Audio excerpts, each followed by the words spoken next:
চালিসা করা যাবে কি যাবে না? চালিসা চাহরম, দেখেন বিরাদর ইসলাম, এটার আসল হচ্ছে ইসালে সওয়াব। ইসাল মানে হচ্ছে পাঠানো, সওয়াব মানে হচ্ছে নেকি।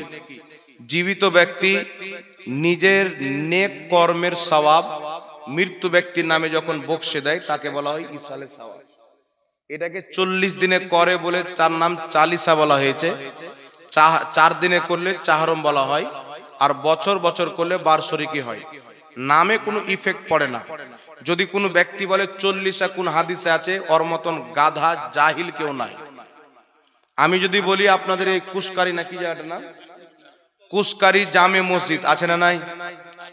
তো নরেন্দ্র মোদী সরকারের পক্ষ থেকে একটা লোক আসলো যে কুশকারি জামে মসজিদ কোন হাদিসে আছে, কোরআন আছে দেখাও। মুসলমানদের দলিল হচ্ছে কোরআন হাদিস। তো কুশকারি জামে মসজিদ কোরআন হাদিস আছে, তাহলে ওর মসজিদ ভেঙে দাও না, কি বলে? তো আসল কি বলবে, মসজিদ ইবাদতের জায়গা। কুশকারি কেন বলা হলো? কুশকারির মসজিদ, তাই নামটা লাগানো হলো। 4 দিনে করলে চাহরম, 40 দিনে করলে 40, বছর বছর করলে বার্ষরিকী। মানে বার্ষরিকী মানে ইসালে সাউটা বছর বছর করে, আর চালিসা মানে 40 দিনে করে। চাহরম মানে 4 দিনে করেছে। আসল হচ্ছে ইসালে সওয়াব। ইসালে সওয়াব কি? কোরআন তেলাওয়াতের সওয়াব, তসবিহ তাহলিলের সওয়াব, কলমা খানির সওয়াব, দুরূদ সালামের সওয়াব, মানুষের খাওয়া দাওয়ার সওয়াব। এই সমস্ত সওয়াব করে তার মৃত্যু ব্যক্তির নামে বকশে দেওয়া, একই বলা হয় ইসালে সওয়াব।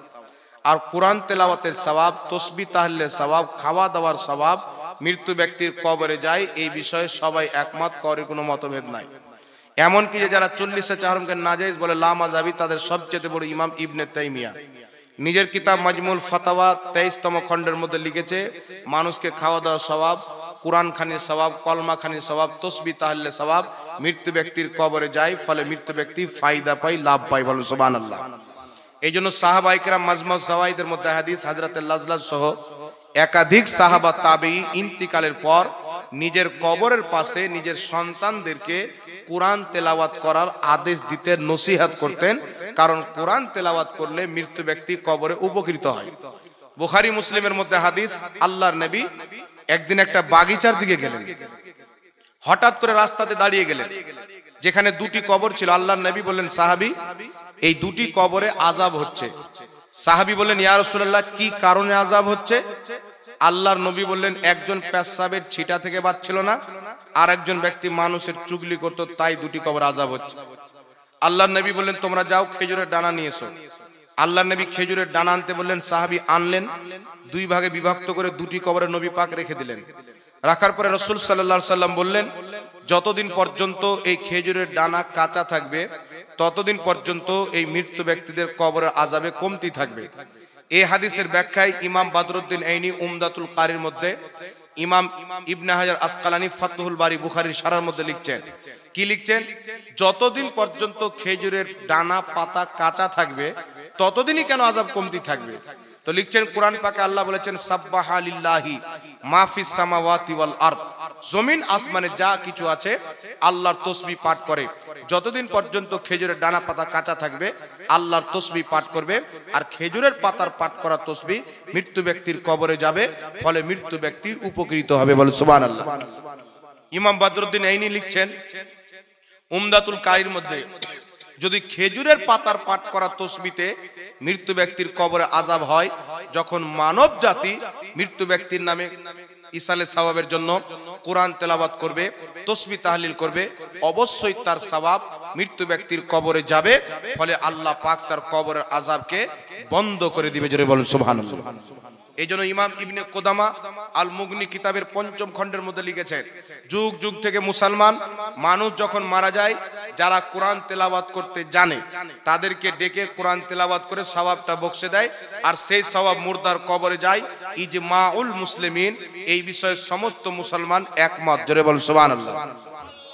ইমাম জালালউদ্দিন সিউতি রাহমাতুল্লাহ আলাইহি শারহুস সুদূর কিতাবের মধ্যে লিখেছেন, মানুষকে ডেকে জমা হয়ে ইসালে সওয়াবের জন্য কোরআন পাঠ করা অবশ্যই জায়েজ এবং মৃত্যু ব্যক্তি উপকৃত হয়।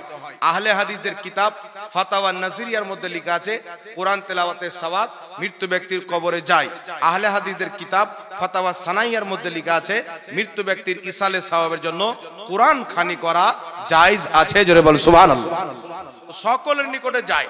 কিছু মানুষ মার্কেটে বেরিয়েছেন, বলতে চায় যে কোরআন হচ্ছে জীবিত মানুষের জন্য, মরা মানুষের জন্য নয়। কিন্তু কোরআন হচ্ছে আল্লাহর কালাম, জীবিত মানুষেরও কাজে আসে, মরা মানুষেরও কাজে আসে। আমি এক পারা কোরআন তেলাওয়াত করলাম, আমি তো সওয়াব পেলাম, আমার বাপের নামে বকশে দিলাম, সেম সওয়াব আমার বাপেরও কবরে আল্লাহ পাক পৌঁছে দেয়। এই জন্য রাসূল পাক বলেছেন, যখন কোনো জীবিত ব্যক্তি নিজের নেক কাজের সওয়াব মৃত্যু ব্যক্তির নামে বকশে দেয়, জিবরিল আলাইহিস সালাম জান্নাতি প্লেটে করে ওই সওয়াব নিয়ে মৃত্যু ব্যক্তির কবরে হাজির হয়ে যায়। আমার আপনার পাঠানো সওয়াব পেয়ে মৃত্যু ব্যক্তি এমন খুশি হয়, যেমন জীবিত ব্যক্তিকে তোহফা দিলে খুশি হয়, তেমন মৃত্যু ব্যক্তি আপনার পাঠানো সওয়াব পেয়ে খুশি হয়। জোরে বল সুবহানাল্লাহ। এই জন্য 40 চাহরম মুসলমান যদি মরে তো জায়েজ আছে, বেঈমান যদি মরে তো নাজায়েজ আছে। ওয়াহাবি, কাদিয়ানি, খারজি, শিয়া এদের 40 চাহরম করা জায়েজ নয়, এরা ইমানদার নয়, এদের করলে কোনো সওয়াব যাবে না, ফালতু হবে। আপনাদের গ্রামে কেউ যদি এসে বলে আমি মাদ্রাসায় 10,000 টাকা আবু জেহেলের নামে দান করলাম, চলবে? যাবে? আর কেউ যদি বলে আমি 10,000 টাকা ইমামে হুসেনের নামে দান করলাম, তাহলে সওয়াব ইমামে হুসেনের কবরে চলে যাবে। আবু জেহেলের কবরে কেন যাবে না? ই বেটার ঈমান নাই তো সওয়াবও নাই। ইমামে হুসেনের কবরে কেমন যাবে? উনি ঈমানদার, সওয়াব তিনার কবরে যাবে।